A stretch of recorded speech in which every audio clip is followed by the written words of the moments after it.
오늘 말씀은 요한복음 15장입니다.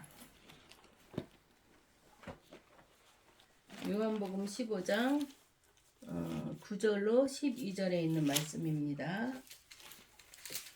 9절로 12절에 있는 말씀 제가 한 절하고 그 다음에 안수 집사님, 이태영 성도, 전은영 성도 우리 한 절씩 같이 한 절씩 교독하기로 하겠습니다. 9절 아버지께서 나를 사랑하신 것 같이 나도 너희를 사랑하였으니 나의 사랑 안에 거하라. 내가 아버지의 계명을 지켜 그의 사랑 안에 거하는 것 같이 너희도 내 계명을 지키면 내 사랑 안에 거하리라. 내가 이것을 너희에게 이름은 내 기쁨이 너희 안에 있어 너희 기쁨을 충만하게 하려 함이라. 내 계명은 곧 내가 너희를 사랑한 것 같이 너희도 서로 사랑하라 하는 이것이니라. 아멘. 아멘. 감사합니다. 한 주간도 주님 은혜 가운데 잘 지키고 이 자리에 나온 우리 성도님들 주님의 이름으로 축복합니다. 아멘. 행하고 또 계획하고 행하는 모든 일들이 주 안에서 아름답게 이루어지고 형통해지기를 주님의 이름으로 아멘. 축복합니다. 아멘. 오늘 말씀은 우리가 요한복음 15장에서 말씀을 보도록 하겠습니다. 뭐 필요한 거 있어? 요한복음 오늘 말씀하신 것처럼 오늘 제목은 이제 너의 기쁨을 주님의 제목 그리스도의 사랑이라는 우리가 그 제목을 가지고 은혜를 나눠보기로 하겠습니다. 우리가 세상에서 감출 수 없는 세 가지가 있습니다. 무엇인지 알겠어요? 우리 몸에서 감출 수 없는 세 가지. 우리가 기침, 사랑, 또 가난. 이 세 가지는 감추려고 해도 감출 수가 없답니다. 누구를 사랑하면 그 사람만 보면 기쁜 거예요. 얼굴이 환하고 사랑하는 사람의 얼굴을 보면 그전에도 직장 생활할 때 보면은 뭐 누가 애인 생긴 거 아냐? 얼굴이 항상 싱글벙글이야? 이런 말들을 해요. 나도 모르게 얼굴이 기쁨이 넘치는 거예요.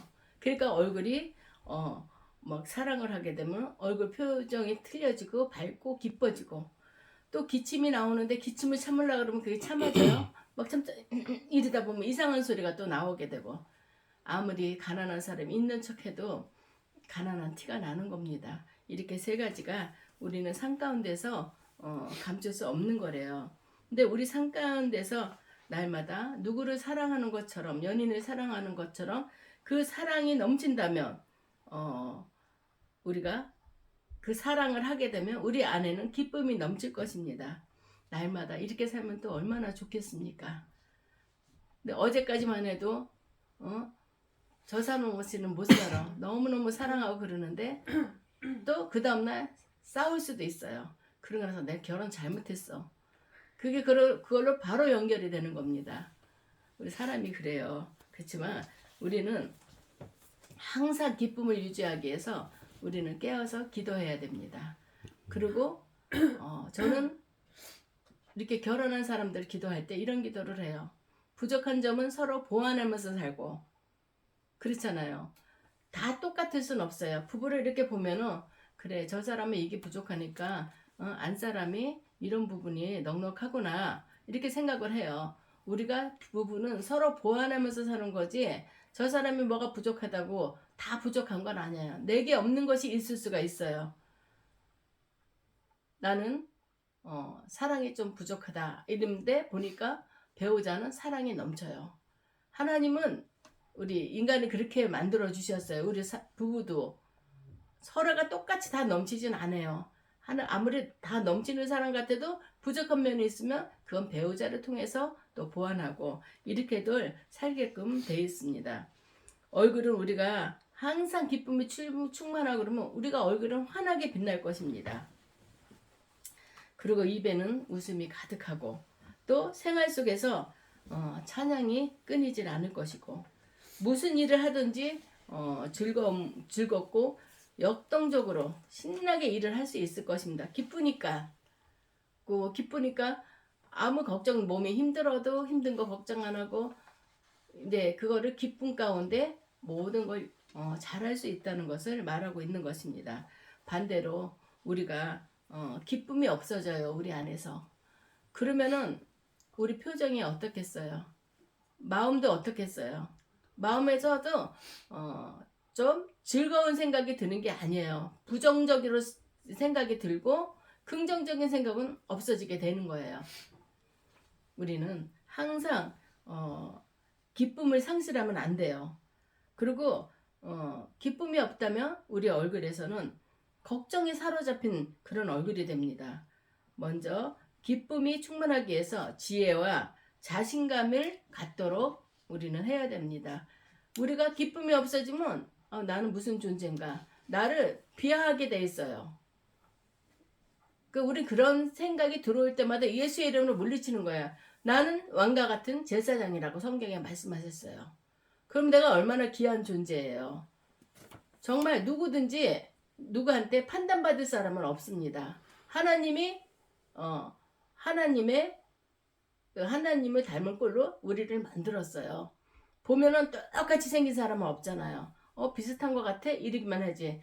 그 하나님의 독보적인 우린 창조물이에요. 나랑 똑같은 사람 없습니다. 이 사람 다 만들 때 참 신기하지 않아요?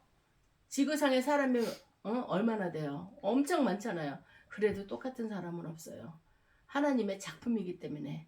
그것도 많은 게 아니라 하나밖에 없는 작품이에요. 그러면 우리는 얼마나 존귀한 존재입니까?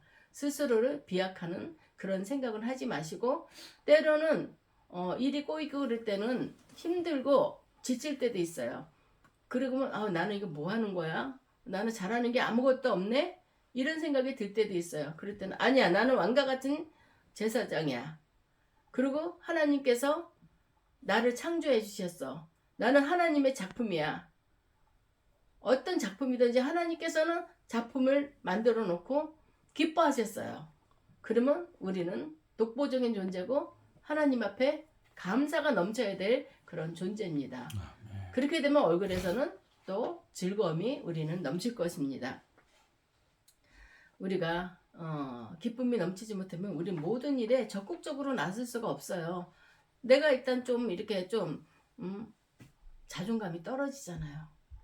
그리고 또 모든 일을 근데 떨어지게 되면 내가 적극적으로 하기보다는 해야 되는 일이기 때문에 억지로 하게 되면은 그거는 기쁨이 없으면은 그거는 또 칭찬받을 일이 못 되는 일도 많게 됩니다.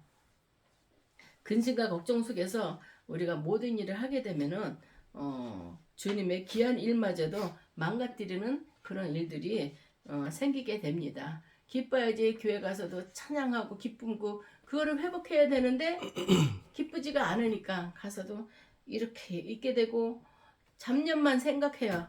볼펜으로 찍찍찍찍 낙선하고 예배 드릴 때 보면은요 혼자 웃음 나올 때도 있어요. 막 예배 드리는데 뭐 그렇게 낙서를 해요. 낙서를 하고 뭐 여기다 무슨 가사를 또 막 적고 집에서는 왜 그거 못하고 꼭 예배 시간에 하는지. 그러면 그 말씀이 머리에 들어오겠어요? 우리가 농부가 씨를 뿌릴 때 옥토에 떨어지는 씨앗이 있고 저 길가로 떨어지는 씨앗이 있고 바위 틈에 떨어지는 씨앗도 있어요. 이 단상에서 말씀이 선포될 때 하나님의 말씀의 씨앗을 뿌릴 때 그것을 내가 옥토가 돼서 그것을 받아 먹어야 되는데 그렇게 되면 교회 왔다 가더라도 오늘 뭐 했지? 그냥 오늘도 또 그러고 나서 목사님이 예화를 들어준 거 재밌는 얘기 있으면 맞아 그 얘기했지 말씀은 잊어버려요. 그런 일들이 참 많이 있습니다. 그러니까 우리는 항상 우리가 기뻐야지만 우리 마음이 옥토가 돼요. 그래야지만 단상에서 하나님의 말씀을 선포하실 때 그 말씀이 내 마음에 이렇게 마음에 뿌려지게 되고 또 나한테 열매로 이렇게 맺어지게 된다는 것을 우리는 알아야 되겠습니다. 그래서 사도 바울은 평안의 복음이 준비된 것으로 신으시느라고 주님의 일을 해야 된다고 이렇게 말씀하고 있는 것입니다. 다시 말하면 주님의 일은 심령의 평안을 가지고 기쁨으로 해야 된다는 것을 말씀하고 있습니다. 하나님 일은 무조건 기쁨으로 해야 돼요. 억지로 하면은 하고 나서도 그렇잖아요. 세상에서도 미련한 자 하고 퉁퉁퉁퉁 되면서도 할 일은 해요. 그러면 퉁퉁거리고 한 일은 그거 고마워요? 안 고맙죠.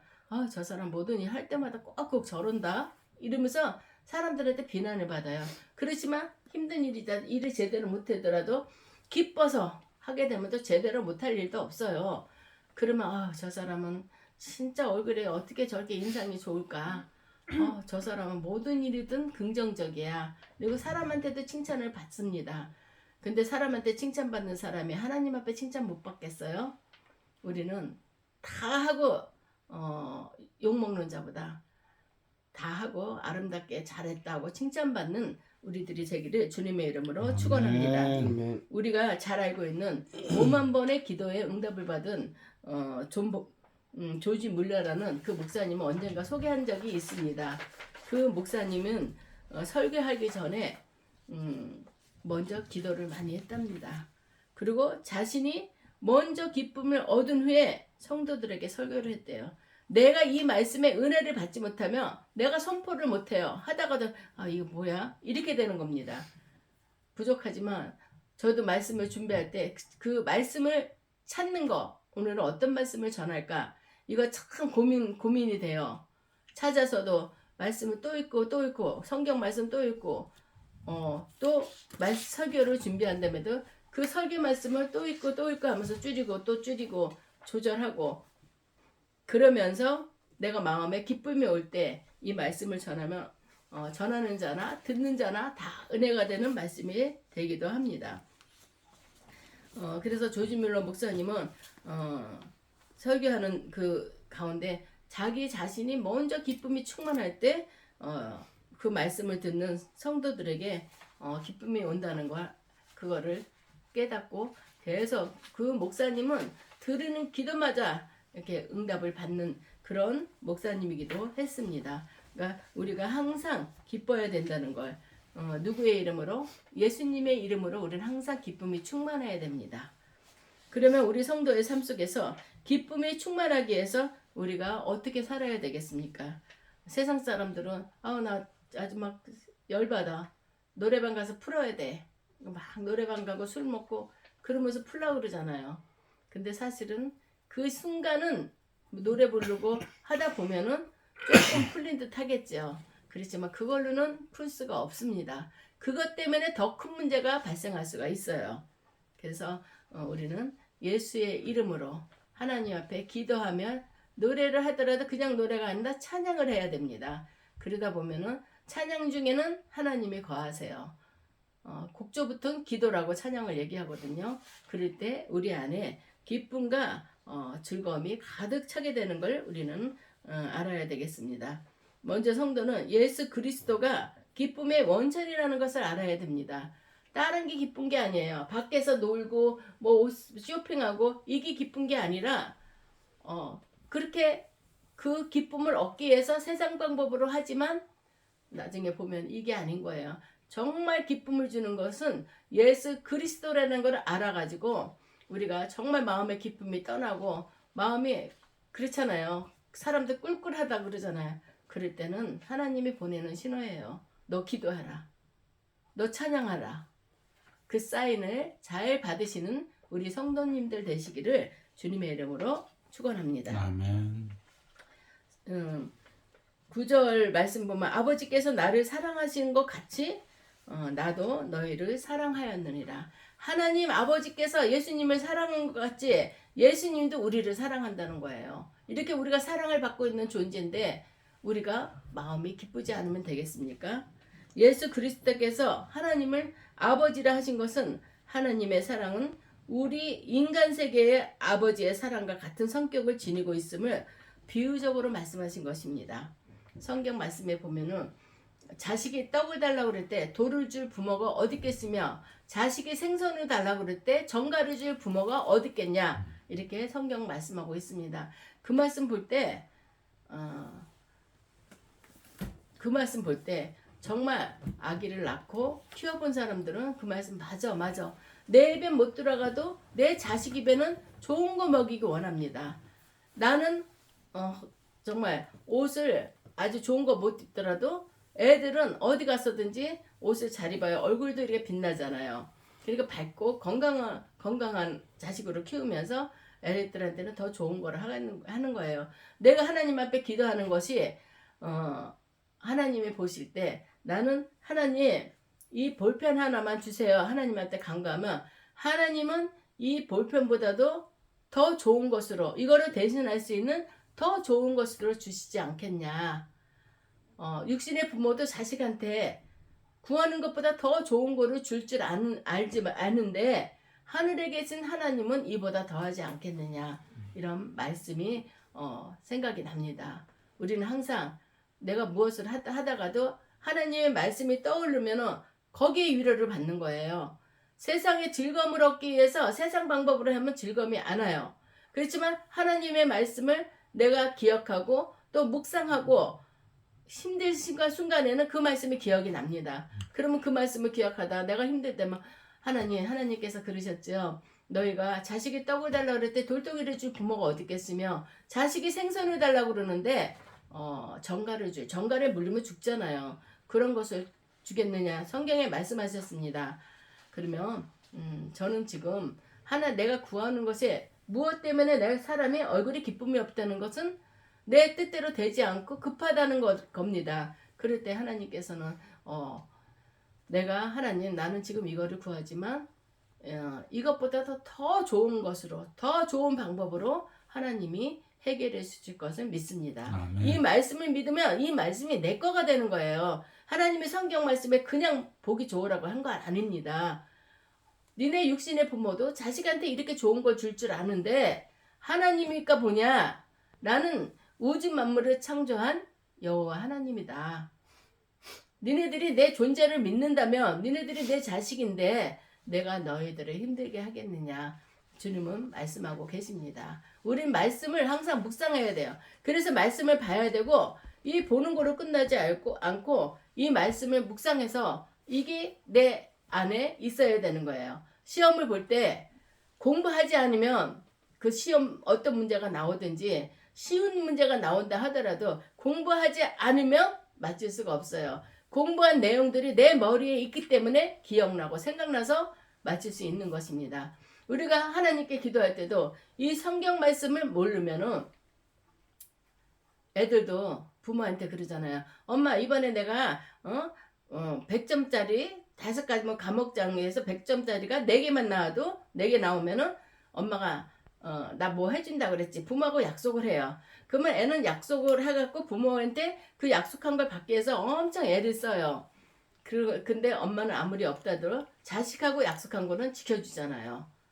그렇기 때문에 우리는 약속이 참 중요해요. 하나님의 말씀이 나와의 약속이에요. 너희가 이렇게 할 때 내가 이렇게 해주겠다. 그 사랑과의 약속도 지키는데 하나님이 우리가 약속을 안 지키겠어요? 우리는 항상 말씀을 먹어야 돼요. 입으로 먹는 게 아니라 마음판에 새겨야 돼요. 그럴 때 응급할 때 우리가 은행에 돈이 많으면 급할 때 가서 돈 찾아오면 돼요. 그런 것처럼 하나님의 말씀이 내 안에 있다면 그 말씀을 붙들고 하나님 앞에 얼른 무릎 꿇어야 돼요. 힘들고 어렵고 내가 너무 고통스럽다. 우리는 사람이기 때문에 이 영적인 존재예요. 이 마음으로 오는 상처도 엄청 많아요. 그럴 때 무릎 꿇어요. 하나님 내가 이러이러 때문에 힘듭니다. 하나님 주님께 두드려라. 그러면 열릴 것이고 아까 안수 집사님 기도하신 것처럼 우린 두드리고 열리고 그러면은 하나님 다 해주신다는 걸 하나님 다 해주신다고 그 말씀을 성경에 있잖아요. 그러니까 하나님 내가 지금 두드립니다. 주님 앞에 하나님 도와주세요. 기도하는 것 이게 우리 1순위라는 것을 우리는 생각해야 되고 그래 하나님께서 성경 말씀에 이렇게 쓰니까 그래 이게 어느 특별한 사람한테만 이루어지는 말씀이 아니거든요. 모든 하나님의 자녀들한테 나도 하나님의 자녀야. 그러면 그 응답을 끌어내세요. 하나님이 해주신다고 그랬으니까 우리는 그렇게 신앙생활을 해야 되는 것입니다. 그냥 교회만 왔다 갔다 하나님 알아서 해주겠지. 하나님인데 내 마음속 다 알겠지. 그렇지만 하나님은 우리가 부르짖을 때 너희는 내게 부르짖어라. 내가 내게 응답하겠고 네가 알지 못하는 크고 작은 비밀난 일들을 알게 하리라. 그 약속의 말씀을 주셨어요. 두드리는 게 뭡니까? 기도하는 겁니다. 그렇게 기도해서 하나님의 응답을 얻으시는 우리 성도님들 되시길 주님의 이름으로 축원합니다. 아멘. 또 하나님의 아버지의 사랑이 바로 이어갔다는 걸 우리가 지금 성경 말씀을 통해서 또 말씀을 드렸지만 마태복음 7장 11절에도 너희가 악한 자라도 자식에게 좋은 걸로 줄 줄 알거든 하물며 하늘에 계신 너희 아버지께서 구하는 자에게 좋은 것으로 주지 않겠느냐. 아까 말씀드린 것랑 일맥상통하는 내용입니다. 하나님께서는 하나님의 속성을 이렇게 드러내셨어요. 너는 부르짖으면 되는데 나한테 구하면 되는데 왜 구하질 않냐. 구하면 다 되는 건데 그리고 사람은 얼마나 급합니까? 지금 구하면 얘다 여기 딱 떨어지길 바라는 거예요. 근데 우리는 애한테 아무리 애 용돈을 주고 싶다 하더라도 애들이 10,000원짜리나 5,000원짜리 지금 1,000원짜리는 뭐 살 것도 없어요. 그런 걸 줘야지만 애들은 돈을 쓸 수 있어요. 어린애인데 10만원짜리 줘봐요. 그러면 이게 뭔지 몰라서 애들 쓸 수가 없어요. 그러니까 우리도 하나님 보시기에 얘한테 이런 복을 줘도 얘는 이거를 쓸 수 있겠구나 인정받을 때 하나님께서 주신다는 것을 알아야 되겠습니다. 우리가 보면은 어린애들 이제 데리고 놀면서 1,000원짜리 10,000원짜리 이렇게 쫙 50,000원짜리 쫙 놓고 어떤 거 가질래 그래. 그러면 유치원 다니는 애들은 사 먹을 줄 알거든요. 그러면 이렇게 보고 나서 50,000원은 지가 가져보질 않았잖아요. 1,000원짜리 가져요. 애들은 그거는 자기가 쓸 줄 알기 때문에. 그러니까 우리도 애가 이제 뭐야 나이가 조금 차면서 용돈도 올라가는 것처럼 하나님께서도 우리에게 갑자기 뭘 주시면 우리가 교만해져서 그것조차도 못 쓰고 낭비하는 그런 일들이 있습니다. 하나님의 속성을 알고 우리는 무조건 말씀을 붙들어야 됩니다. 말씀 붙들지 않으면 우리는 정말 있는데도 여기 코앞에 있는데도 그걸 못 받아 먹는 거예요. 우리 말씀으로 승리하는 저희들 되기를 축원합니다. 아멘. 여기 요한복음 5장 20절에도 아버지께서 아들을 사랑하사 자기가 행하시는 것을 다 아들에게 보이시고라고 했었습니다. 이렇게 우리는 사랑받아요. 다시 말하면 하나님께서 성자 대신 예수 그리스도께 모든 것을 주시고 보여주신 것 같이 예수님께서도 우리에게 모든 것을 주시고 보여주신다는 것을 말씀하고 계시는 것입니다. 이렇게 하나님이 성부, 성자, 성령이라 그랬잖아요. 아버지 하나님, 아들 하나님이 예수님이고 성령 하나님이 성령, 보혜사 성령 이렇게 하는 거거든요. 근데 아들에게 모든 걸 다 보여주시고 아들을 뜨겁게 사랑하신다고 그랬어요. 그거를 예수님께서도 우리를 그렇게 한다는 걸 우리는 그걸 깨닫고 우리 삶 속에서 산다면 우리 얼굴에서는 기쁨이 떠날 일이 없다는 것을 말하고 있습니다. 육신의 아버지는 아무런 아무리 능력이 있고 훌륭하다 할지라도 우리 인간이 자식에게 해주는 것은 한계가 있습니다. 육신은 육신의 일밖에는 못해요. 그렇지만 하나님께서는 하나님 아버지의 사랑은 거짓이 없고 진실되며 영원토록 변함도 없으시다는 것을 우리는 알아야 되겠습니다. 요한일서 4장 8절에 하나님은 사랑이시다. 이렇게 하고 이런 말씀이 있습니다. 그렇기 때문에 하나님의 사랑은 바로 말씀의 본질이십니다. 말씀이 육신이 되어 오신 예수 그리스도가 사랑이신 것입니다. 우리 예수님은 사랑이시라는 것을 우리는 항상 기억해야 되겠습니다. 그러므로 예수님의 사랑은 기독교 사상의 근본적이며 근간이 된다는 것입니다. 예수님 이름은 사랑, 예수님은 사랑. 이걸로 예수님 니꼴 사랑 이렇게 되잖아요. 우리가 옥중에 있는 바울이 주 안에서 항상 기뻐하라고 했습니다. 뭐가 기쁘겠어요? 자기는 복음 전하다가 끌려 들어가서 매 맞고 감옥에 있으면서도 그 안에서도 사도 바울은 항상 기뻐하라. 쉬지 말고 기도하라. 범사에 감사하라. 이런 말씀을 하셨습니다. 생각하면 우리가 생각하는 면 아이러니하지 않겠어요? 깜빵이라는 표현은 그렇지만 감옥에 들어가서 거기서 또 매는 안 맞았겠어요? 태장이라는 그런 거는 이 뼈를 삐죽하게 하고 그거를 도르깨질하는 것처럼 그거를 사람 몸에다 딱 찍어요. 그러면은 그게 피부에 박혀갖고 그걸 잡았다면 살이 뜯겨지는 거예요. 그런 고통의 매를 맞아요. 그러면서도 이 사람은 항상 기뻐하라. 주님을 생각하니까 주 안에서 기뻐하고 범사에 감사하라고 그런 말을 했습니다. 이런 상황에서도 기뻐하라는 분이 그냥 편안한 상황에서 안 기뻐하겠어요? 우리는 항상 기뻐해야 됩니다. 하나님께서 예수님을 사랑하셨고 또 예수님께서 우리를 사랑하셨고 우리의 모든 것을 해주마하고 성경 66권에 하나님께서 우리에게 약속의 말씀을 다 주셨어요. 그대로 행하면 우리는 슬픔이 없습니다. 슬픔이 마음이 우울해지려고 그럴 때 무릎의 힘으로 무릎 꿇고 하나님 앞에 기도해야 된다는 것을 우리는 알아야 되겠습니다. 요한일서 5장 3절에 보면 우리가 하나님을 사랑하고 그의 계명을 지키는 것은 힘들고 지킬 수 없는 어려운 일이 아니라고 사도 요한은 증거하고 있습니다. 하나님께서 우리에게 계명을 주신 목적은 우리를 힘들게 하고 괴롭게 하려는 것이 아닙니다. 도리어 우리에게 복을 주시고 또 기쁨이 충만하게 하기 위한 방편임을 우리는 깨달아야 되겠습니다.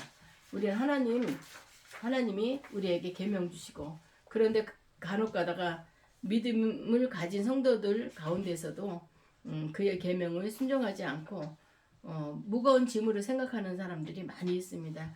특별히 성경에 구약 성경에 너희는 왜 내 것을 가지고 도둑질하고도 아니라고 하느냐. 11조만큼은 하나님께서 이건 내 것이다. 하나님이 분명히 말라기서에 말씀하고 계십니다. 말라기서 4장에 나와요. 그 말씀에 너희는 온전한 11조를 하나님 앞에 드리고 나를 시험해봐라. 네가 내 것을 나한테 줄 때 나는 그것을 그러고 나서 네가 직접 시험해봐. 내가 어떤 하나님인지 너는 시험해봐라. 그런 말씀이 나와요. 근데도 젊은 층에서는 구약에서 나온 일이지 신약에서 나온 일이 아니다. 근데 교회에서 왜 나 그거 부담스러워서 나 교회 가기 싫어. 이런 사람들이 있어요. 근데 절대 그게 구약에만 속한 게 아니라 지금 세상에 그 말이 다 말씀을 다 믿고 순종해야 된다는 것이 성경에 다 나와 있는데도 그거는 모르고 하나님 앞에 드리는 거는 싫어하고 하나님 앞에 또 내가 받는 거는 이제 받기를 원하죠. 그렇지만 하나님께서는 네가 버는 거 다 내라 이게 아니라 네가 버는 것에 열에 하나님 앞에 드려자. 그러면 너의 창고에 곳간에 쌓아둘 것이 없이 축복해 주겠다. 이렇게 성경은 말씀하고 있습니다. 제가 한 예를 든다면 저도 집사 시절부터 11조를 시작했습니다. 정말 어렵고 힘들 때 어떻게 해서 어음을 200만 원짜리 어음을 할인하고 거기서 근데 할인 비용 띄지도 않고 200만 원 나는 받았으니까 거기서 20만 원을 딱 띄고 나 이번부터는 11조를 하겠습니다. 하나님과 약속을 했어요. 그랬는데 딱 20만 원이 필요한 거야. 당장. 아빠는 이제 중국에 출장 가 있고 그래서 아는 권사님한테 권사님 나 이런 상황에 있어요. 그랬더니 집사님 절대 거기에 속지 마세요. 지금 집사님의 축복의 통로를 마귀가 막으려고 나는 순종하면 하나님은 채워주시는데 이게 마귀가 막으려고 꼭 그 돈만큼 필요한 거예요. 저는 신앙생활하면서 체험을 정말 많이 했기 때문에 하나님이 두려워요. 하나님이 자비롭고 은혜로운 분이시라는 건 알지만 하나님 사랑이라는 걸 알지만 그래도 하나님은 두려워요. 내가 하나님 말씀에 순종하지 못하면 이런 것들이 다 아무것도 아니잖아요. 저한테는 물거품이 되는 거잖아요. 그래서 그 권사님한테 기도해 주세요. 그리고 우리 여성교 같은 또래인데 그분한테 전화를 했어요. 그랬더니 잠깐만 이분이 가구를 만들어서 팔아요. 우리 남편이 지금 수금하러 갔거든. 그거 들어오면 내가 너 꿔줄게. 그러는 거예요. 그래갖고 그래 꼭 들어왔으면 좋겠다 이러고 나서 했는데 한 저녁 때인데 1월달이 지나서 추웠어. 근데 태영이는 포대기에 업고 윤이는 손잡고 우리 집에서 그 가게까지가 한 겨울에 20분 정도 걸어가야 되는데요. 겨울인데 그 어떻게 생각하면 좀 비참한 생각이 들 수도 있어요. 근데 그런 생각은 전혀 안 들고 애들 손잡고 내가 매일 기쁘게 순례길 행하며 그러면서 가고 있는 거예요. 그러면서 갔어요. 가갖고 그 주일날 하나님 앞에 하나님 이거 하나님 거예요. 드렸어요. 계속 드렸는데 사업은 힘들고 막 이랬는데도 어느 날부턴가 내가 생활비 걱정이 안 돼요. 하다못해 카드 돌려막기도 하고 그러니까는 현관에 우편물에 뭐 사채 받으라 뭐 해갖고 이렇게 명함 같은 거 꽂아놓잖아요. 그 꽂는 거를 우리 윤진이가 걔가 좀 엉뚱했어. 지율이 엄마가 다 뽑아왔어요. 엄마 내가 카드 갖고 왔어. 엄마 은행 가서 이거 뽑아오자. 걔가 그렇게 엉뚱했어요. 그래가지고 아유 내가 이런 모습을 애들한테 보였고 그러니까 엄마 이제는 많지? 카드 많지? 이걸로 다 뽑자는 거야 돈을. 그랬는데 어느 날부터 그 생활이 없어졌어요. 나한테 카드로 돌려막고 하는 게 없어졌어. 그리고 어느 날 보니까 내가 이제는 돈에 대해서 걱정은 안 하네. 쌓아둔 건 없지만 그때그때 하나님의 채워지는 그런 체험을 하게 됐어요. 정말 애들 3명이 대학교 등록금에 나온 적이 있어요. 이거를 또 어떻게 해야 되나 이거 고민했는데 가게 할 때인데 공무원들은 1년 계획서를 세워요. 그래서 그들이 회식비 같은 거 그런 거를 했는데 소방서에서 직원이 나와가지고 저희 이렇게 했는데 계획을 세워서 이게 나왔는데 올려야 되는데 100만 원 결제 좀 해주세요. 선결제를 하는 거예요. 1년 먹을 거를.